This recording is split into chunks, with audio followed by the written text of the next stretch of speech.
என்னை விட்டா அவன் மேல அக்கறை காட்டி அனுதாபப்படுறதுக்கு வேற யாருமா இருக்காங்க சொல்லு. சரி அத்தை, சொல்லுங்க. மாமா கிட்ட அவர் எவ்வளவு வாங்கியிருக்காரு? 5 லட்சம் ரூபாய்மா.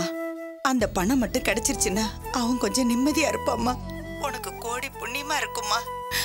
எப்படியாவது பணத்தை ரெடி பண்ணி கொடுமா.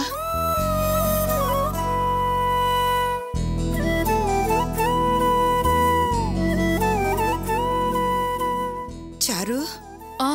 சொல்லுங்க அத்தை. என்னம்மா ஒண்ணுமே பேசாம அமைதியா இருக்க? என்னடா, அப்பாக்கு முடியாம ஊர் விட்டு ஊர் வந்திருக்கமே, இப்ப போய் பணம் கேட்டு நச்சரிக்கிறாளேன்னு யோசிக்கிறியா? ஐயோ அத்தை, அப்படியெல்லாம் எதுவும் இல்ல. தப்புதாம்மா. உன் சூழ்நிலை தெரிஞ்சு நான் கேட்டிருக்க கூடாது. தப்பா இருந்தா என்ன மன்னிச்சிருமா. ஐயோ அத்தை, ஏன் இப்படி எல்லாம் பேசுறீங்க? நான் அவருக்கு பண்ணாம வேற யாருக்கு பண்ண போறேன்? ஆனா 5 லட்சம்ங்கிறது கொஞ்சம் பெரிய அமௌண்டா இருக்கு. அதான் எப்படி ரெடி பண்றதுன்னு. தப்பா நினைச்சுக்காதம்மா. என்னோட போராத காலம் நான் உன்னை கேட்க வேண்டியதா போயிடுச்சு. இல்ல அத்தை, நீங்க கேட்டது எனக்கு சந்தோஷமா தான் இருக்கு. இருந்தாலும் என்னால இப்போ அவ்வளவு ரெடி பண்ண முடியுமான்னு தெரியல. என்ன சாரு, அம்மா ஏதாவது சொல்லுவாங்கன்னு? ஆமா அத்தை, லாஸ்ட் டைமே இந்த மாதிரி அவருக்கு பணம் கொடுக்க பேங்க்ல போய் பணம் எடுத்ததுனால தான் அவருக்கும் அப்பாவுக்கும் பெரிய ப்ராப்ளம் வந்துருச்சு. அதனால தான் யோசிக்க வேண்டியதா இருக்கு. அதான் அத்தை. அது மட்டும் இல்ல அத்தை, இப்ப நானே பணம் கொடுக்கறேன்னு சொன்னா அவரே கூட வேண்டான்னு சொல்லுவாரு. அதான் என்ன பண்றதுன்னு புரியல. சரிம்மா, உனக்கு சங்கடமா இருந்தா வேண்டாம், விட்டுடு. அவன் தலையெழுத்தப்படியே நடக்கட்டும். ஐயோ அத்தை, பணம் கொடுக்க கூடாதுன்னெல்லாம் இல்ல. பணத்தை நான் எப்படியாவது அரேஞ்ச் பண்ணிடுவேன். ஆனா யார் மூலமா தந்தா அவர் வாங்கிக்குவாருன்னு தெரியலையே. அதான் யோசனையா இருக்கு. சரி அத்தை, அவர் பிரச்சனையை என்கிட்ட விடுங்க, நான் பாத்துக்கிறேன். சாரு, நீயும் கைய விரிச்சிட்டேன்னா என்னால யாருக்கிட்டையும் போய் நிக்க முடியாதுமா. ஐயோ அத்தை, நான் தான் பாத்துக்கிறேன்னு சொல்லிட்டேன்ல, என்ன நம்புங்க. ஓகே? ரொம்ப சந்தோஷம்மா. உன்ன மாதிரி மருமக கிடைச்சதுக்கு நான் கோடி புண்ணியம் பண்ணிருக்கணுமா. மகராசி, உன்னை கையெடுத்து கும்பிடணும் போல இருக்குமா. அத்தை, இந்த மாதிரி எல்லாம் பேசி என்ன பேச்சு வைக்கலான்னு பாக்காதீங்க. நான் யாருக்காக இதெல்லாம் செய்யறேன்? உங்களுக்காகவும் அவருக்காகவும் தானே. ஒருவேளை நான் அவரை கல்யாணம் பண்ணிட்டு இருந்தா அவர் பிரச்சனையெல்லாம் பார்த்துட்டு சும்மாவா இருப்பேன்? இப்பதாம்மா எனக்கு நிம்மதியா இருக்கு. சரிம்மா, நான் போனை வச்சிடுறேன். சரி அத்தை. அம்மாவை கேட்டேன்னு சொல்லுமா. அப்பாவை பத்திரமா பாத்துக்கோ. ஷியோர் அத்தை, பை.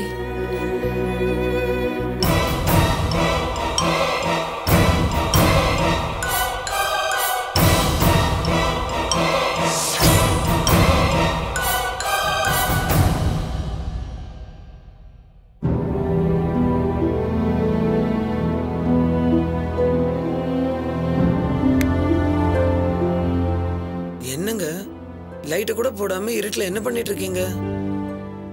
ஏங்க அதையே நினைச்சு ஃபீல் பண்ணிட்டு இருக்கீங்க? வாங்க சாப்பிடலாம். பசிக்கல. நடந்த அசிங்கத்தை நினைச்சா சாப்பிடவா தோணும்? போலீஸ் ஸ்டேஷனுக்கு போய் இப்படி குற்றவாளி மாதிரி நிப்பேன்னு நான் கொஞ்சம் கூட எதிர்பார்க்கல. அவளை பிடிச்சி உள்ள தள்ளுறதை விட்டுட்டு உங்களை யார் போய் சரண்டர் ஆக சொன்னா? அதுவும் செய்யாத தப்புக்கு. சரி, லாயர் சார் எல்லாத்தையும் அவர் பாத்துக்கிறேன், எந்த பிரச்சனையும் இல்லைன்னு சொன்னார்ல, அப்புறம் எதுக்குங்க தேவையில்லாம கன்ஃபியூஸ் ஆறீங்க? வாங்க சாப்பிடலாம். வேணாம், இனிமே பசி எடுக்காது, தூக்கமும் வராது. என்ன கொஞ்சம் ஃப்ரீயா இருக்க விடு. ஏங்க இப்படி எல்லாம் பேசுறீங்க? நான் மட்டும் சந்தோஷமாவா இருக்கேன்? எனக்கும் கஷ்டமா தான் இருக்கு. பிரச்சனை எப்படி சால்வ் பண்ணலாம்னு யோசிங்க. அதை விட்டுட்டு நீங்க போய் எங்க உங்க 2 பேருக்கு தான் அந்த எண்ணமே இல்லையே. உங்க நீ ஆனா போட்டியில என் தலையில உருளுது. உனக்கு அவ எதிரி, அவளுக்கு நீ எதிரி, உங்க 2 பேருக்கும் நான் எதிரி. கடைசியில ஏன் உயிரில போயிட்டு இருக்கு. இப்படியே மாறி மாறி சண்டை போட்டுக்கிட்டு இருந்தா இது எங்க போய் முடிய போதோ தெரியல. அப்படின்னா இந்த பிரச்சனைக்கெல்லாம் நான் தான் காரணம் சொல்றீங்களா? நீ தான் காரணம். இது நமக்குள்ளேயே முடிச்சிருக்க வேண்டிய பிரச்சனை. கட்ட பஞ்சாயத்து, கம்ப்ளைண்ட், தர்ம, போலீஸ்னு ஆளுக்கு கேம் ஆட ஆரம்பிச்சிட்டாங்க. தர்ம மாதிரி ஆளுங்க சும்மா இருப்பாங்கன்னு நினைச்சியா? என்னைக்காவது ஒரு நாள் இது அவன் ஊருக்கே டமார் அடிக்க போறோம். அன்னைக்கு வெளியே தலை காட்ட முடியாம அசிங்கப்பட்டு நிக்க போறோம். சரி, இப்ப அதுக்கு என்ன பண்ணலாங்கிறீங்க? போதும், அசிங்கமோ அவமானமோ இது நமக்குள்ளே இருக்கட்டும். அங்க எங்கன்னு சுத்தி கடைசியில பிரபாகருக்கு தெரிஞ்சா என்ன பண்றது? அப்படி ஒரு நிலைமை வரத்துக்குள்ள இதை எப்படியாவது நம்மளே சால்வ் பண்ணி ஆகணும். அதெல்லாம் எப்போ நம்ம கைமீறி போயாச்சு. பிரபாக்கு எல்லாம் தெரியும். என்ன சொல்ற? அவனுக்கு எப்படி இதெல்லாம்? யார் சொன்னது? நீ ஏதாவது சொல்லி தொலைச்சியா? அதான் நீங்களே அசிங்கம்னு சொல்லிட்டீங்களே, அப்புறம் நான் எதுக்கு ஏதாவது சொல்வேன்? சுந்தரியும் என்னோட ஒய்ஃப் தான் அன்னைக்கு என் கூட ஆர்கியூ பண்ணிட்டு இருந்தீங்கல்ல, அதை அவன் நல்லா கேட்டுட்டான். அப்பயே அவனுக்கு எல்லாம் தெரிஞ்சு போச்சு. அப்போ நான் போலீஸ் ஸ்டேஷன் போனது, சரண்டர் ஆனது தெரியும். அதுக்கு காரணம் சுந்தரிங்கிறது அதுவும் தெரியும்.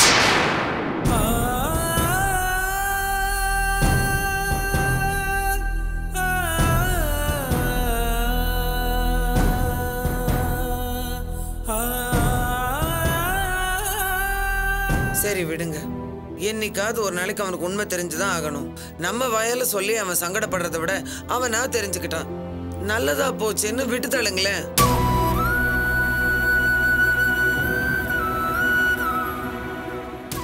இல்ல போனா, தெரிஞ்சா தப்பு இல்லைன்னு விடுறதுக்கு இது ஒன்றும் சாதாரண விஷயம் இல்லை.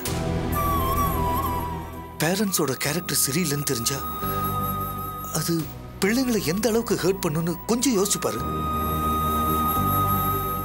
அவன் முதல்லயே ரொம்ப சென்சிட்டிவானவன். நம்மளை பத்தி என்ன நினைச்சிருப்பான்?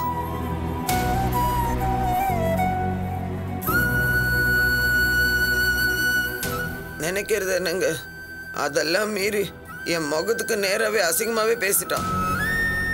ஒரு மகன் ஒரு அம்மா கிட்ட கேட்க கூடாத கேள்விகளை அவன் வாயில நான் கேட்டுட்டேங்க. நம்ம 2 பேர் மேலும் கோவமா தான் இருக்கான். தப்பான பேரண்ட்ஸ் முறை தவறி வாழ்க்கை நடத்துறாங்கன்னு நம்மளை பத்தி முடிவே பண்ணிட்டாங்க.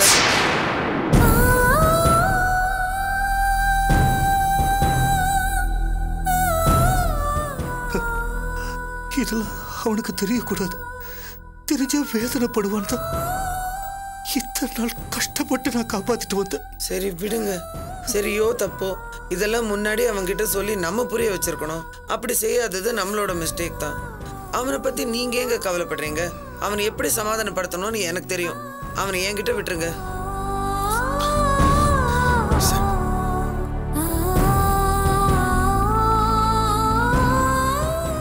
நீ நினைக்கிற மாதிரி இல்ல. நம்மளோட சந்தோஷத்துக்காக கல்யாணம் பண்ணிக்கிட்டோம். எந்த அவமானத்தையும் ஏத்துக்க தயாரா இருந்தோம். பிரபாவோட பொசிஷன் அப்படி கிடையாது. நம்ம எந்த சூழ்நிலையில எதுக்காக கல்யாணம் பண்ணிக்கிட்டோன்னு அவனுக்கு தெரிஞ்சிருக்க நியாயம் இல்லை. போதும், இந்த பிரச்சனைக்கு நிரந்தரமா ஒரு முடிவு கட்டி ஆகணும். இத நமக்காக மட்டும் சொல்ல, பிரபாவோட எதிர்காலத்தையும் மனசுல வச்சுக்கிட்டு தான் சொல்றேன். என்ன பண்ண போறீங்க? கோவப்படாம நான் சொல்றது கொஞ்சம் கேளு. சுந்தரிக்கு ஏதாவது செட்டில்மெண்ட் கொடுத்துட்டா அவ்வளவு ஃபர்தரா பிரச்சனை பண்ணாம இருப்பா. என்ன சொல்ற?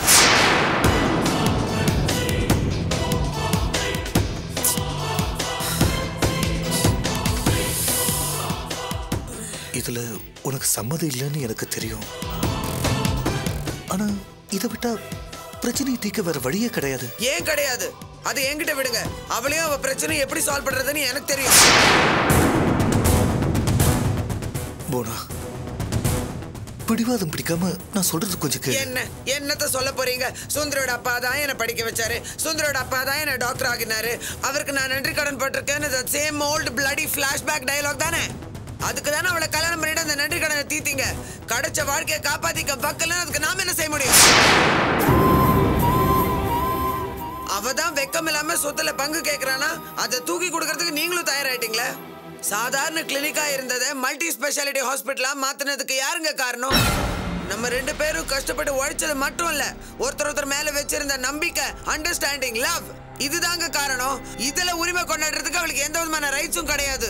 நான் கஷ்டப்பட்டு சம்பாதிச்ச சொத்துல ஒரு நயா பைசா அவளுக்கு கொடுக்க நான் தயாரா இல்ல.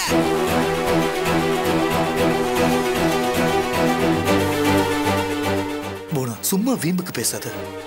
பிரச்சனையை ஆரம்பிச்சது நாம தான். அத நாம தான் ஒரு முடிவு கொண்டு வந்தோம். இல்லங்க, நீங்க என்ன சொன்னாலும் இதுக்கு நான் ஒத்துக்கிறதா இல்ல. அப்ப முடிவா என்னதான் சொல்ற? காலம் பூரா இப்படியே நிம்மதி இல்லாம அசிங்கப்பட்டு நிக்கலான்னு சொல்றியா? என்னங்க என்ன பேசுறீங்க? அப்ப என்னால தான் நிம்மதி போச்சா? என்னாலதான் அசிங்கமாச்சா? நானும் அப்போதுல இருந்து பாத்துட்டு இருக்கேன். பிரபாகருக்கு தெரிஞ்ச அசிங்கங்கிறீங்க, வெளியில தெரிஞ்ச அவமானங்கிறீங்க. எதுங்க அவமானம்? என் கூட வாழறதே அவமானம் முடிவு பண்ணிட்டீங்களா? எதுக்கு இப்படி தேவையில்லாம பேசுற? யார் இப்ப அப்படி சொன்னது?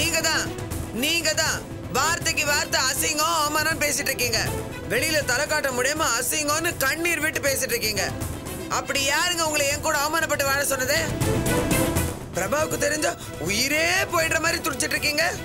தெரியட்டுமே, தெரிஞ்ச இப்ப என்ன ஆகும்? ஆமா, மனசுக்கு பிடிச்சிருந்தது நாங்க கல்யாணம் பண்ணிட்டோம்னு தைரியமா உங்களால அவங்ககிட்ட சொல்ல முடியாதா?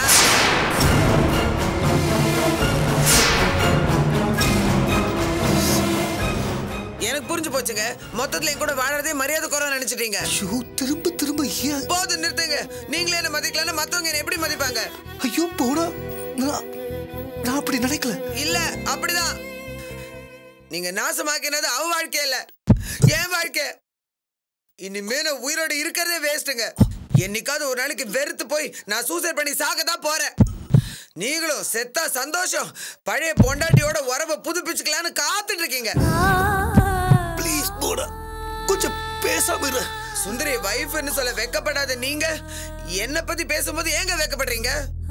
அவ முறைப்படி தாலி கட்டிக்கிட்டவ, நான் முறை தவறி ஓட்டிக்கிட்டவ. அதானே இத்தனை வருஷமா சேர்ந்து வாழ்ந்து நான் சம்பாதிச்ச கௌரவமே தாங்க. ப்ளீஸ் போடா. போதுங்க, உங்களால அனுபவிச்ச சந்தோஷம் எல்லாமே போதும்.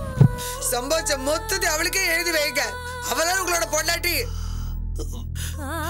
இன்னைக்கு சொத்து தர முடிவு பண்ணவரு நாளைக்கு சேர்ந்து வாழ முடிவு பண்ணுவீங்க.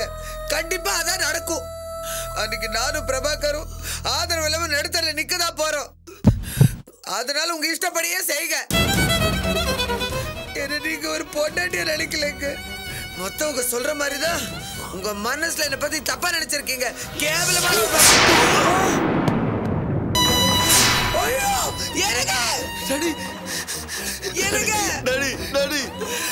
பிரபா அப்பாவுக்கு என்னாச்சு பாரு. நான் பேசிட்டு திடீர்னு நெஞ்ச புடிச்சிட்டு விழுந்துட்டாரா?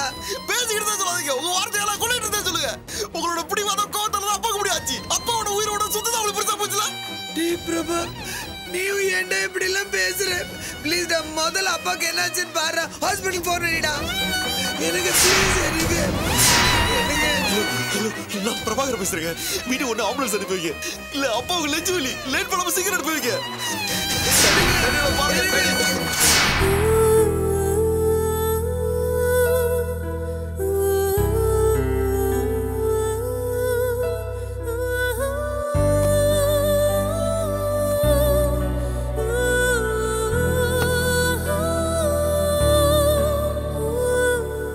லாவண்யா, பாட்டு அப்புறம் கேட்கலாம்.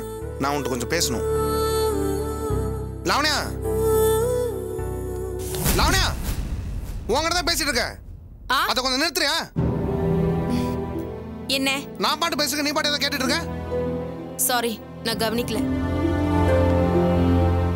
உங்களுக்கு தான் நான் எது பண்ணாலும் பிடிக்காதுல்ல. நீங்களாவது என் காதுல இருந்து புடிங்க எரிஞ்சிருக்க வேண்டியதானே. ஏன் மேல எது கோவப்படுறீங்க? எதுக்கு? வீட்டுல மியூசிக் கேட்கற சுதந்திரம் இல்ல. என் புருஷன் மோசமான ஃப்ரெண்ட்ஸ் கம்ப்ளைண்ட் பண்றதுக்கா? என்னங்க இப்படி அநியாயமா பேசுறீங்க? நான் யார்கிட்ட கம்ப்ளைண்ட் பண்ணேன்? சும்மா நிறுத்துறியா? பாட்டு பண்றது வேற என்ன பண்ணியா? வீட்டுல அடைச்சு வச்சு நானு அப்பா அம்மா எல்லாம் சேர்ந்து டார்ச்சர் பண்ற மாதிரி சீன் போடல.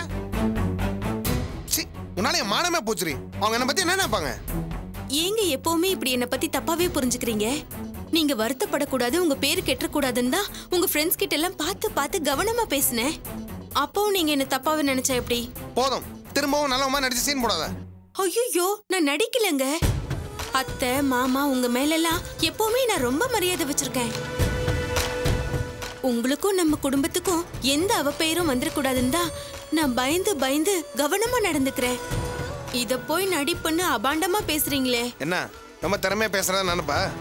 நீ பேசுறது நடந்துக்கிறது எல்லாமே ரொம்ப செயற்கையா இருக்கு. ஏன் இப்படி பண்ற?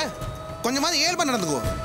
ஆமாங்க, ஏன் இஷ்டப்படி நடந்துக்கிட்டாலும் தப்புங்கிறீங்க, உங்களுக்கு பிடிச்ச மாதிரி நடந்துக்கிட்டாலும் தப்புங்கிறீங்க. என்னதான் பண்ண சொல்றீங்க?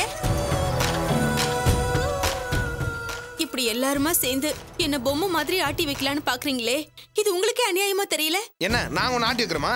பின்ன இத பண்ணாத அத பண்ணாதன்னு டெய்லி குத்தம் சொல்லிக்கிட்டே இருந்தா எப்படி? நீங்க சொல்றது தானே நான் கேக்குறேன். உங்களுக்கு பிடிச்ச மாதிரி தானே நடந்துக்கிறேன். ஏன் உங்க கால்ல விழ கூட தயாரா இருக்கேன்.